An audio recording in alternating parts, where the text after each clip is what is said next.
Friends welcome to my class.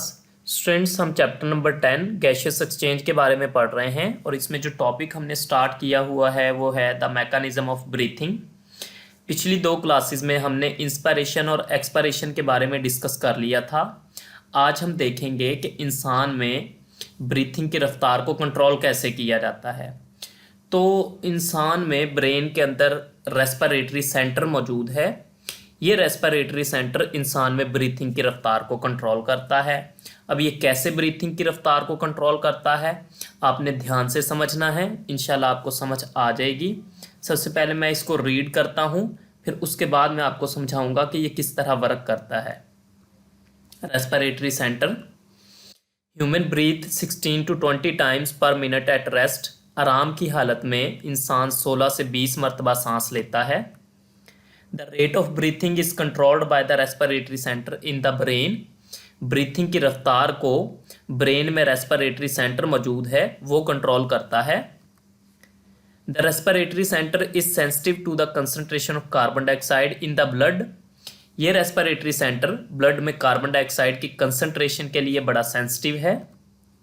When we do exercise or some hard job, our muscles carry out cellular respiration at a greater rate. जब हम कोई exercise या कोई सख्त काम करते हैं तो हमारे मसल सेलुलर रेस्पिरेशन ज़्यादा रफ्तार से करते हैं। क्यों ज़्यादा रफ्तार से सेलुलर रेस्पिरेशन करते हैं? क्योंकि एनर्जी की ज़्यादा ज़रूरत है। एनर्जी की ज़्यादा ज़रूरत है तो सेलुलर रेस्पिरेशन ज़्यादा होगी, उससे कार्बन डाइऑक्साइड ज़्यादा पैदा होगी। It results in the production of more carbon dioxide which is released in the blood.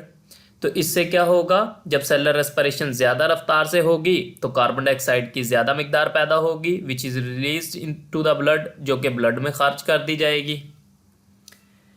This greater than normal concentration of carbon dioxide stimulates the respiratory centre of brain.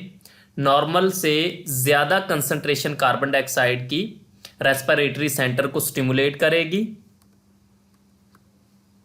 The respiratory center sends message to the rib muscles and diaphragm to increase the rate of breathing।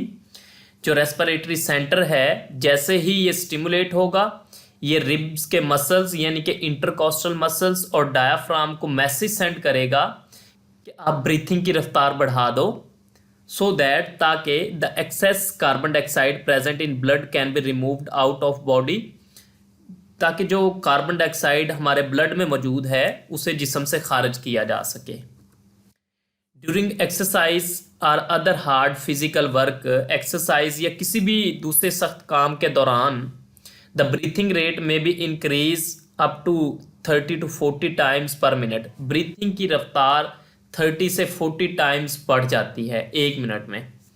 तो students वो बात कर रहा है कि breathing की रफ्तार को कंट्रोल करने के लिए इंसान में रेस्पिरेटरी सेंटर मौजूद है। आराम की हालत में तो इंसान जो है 16 to 20 टाइम्स ब्रीथ करता है यानी कि सांस लेता है, लेकिन जब कोई एक्सरसाइज या कोई भी हार्ड फिजिकल वर्क किया जाता है तो उस दौरान ब्रीथिंग की रफ्तार बढ़ जाती है 30 to 40 टाइम्स पर मिनट। अब ये कैसे होता है? असल में जो रेस्पिरेटरी सेंटर है ये कार्बन डाइऑक्साइड की कंसंट्रेशन के लिए बड़ा सेंसिटिव है। जब हम कोई एक्सरसाइज या कोई भी सख्त काम करते हैं तो उसमें एनर्जी की ज़्यादा ज़रूरत होती है।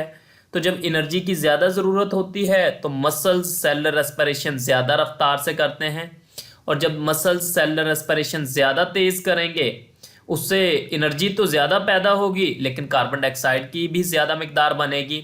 अब वो जो कार्बन डाइऑक्साइड की मिकदार है वो ब्लड में रिलीज़ कर दी जाती है। तो नॉर्मल से जैसे ही कार्बन डाइऑक्साइड की मिकदार ब्लड में ज़्यादा होती है, रेस्पिरेटरी सेंटर को मैसेज मिल जाता है, वो स्टिमुलेट हो जाता है कि भाई ब्लड में कार्बन डाइऑक्साइड की मिकदार ज़्यादा हो गई है। अब रेस्पिरेटरी सेंटर एन उसी वक्त क्या करेगा, रिब्स के मसल्स यानी इंटरकॉस्टल मसल्स और डायाफ्राम को मैसेज सेंड करेगा कि आप जल्दी से कॉन्ट्रैक्ट करो और रिलैक्स करो, यानी कि ब्रीथिंग की रफ्तार को बढ़ा दो।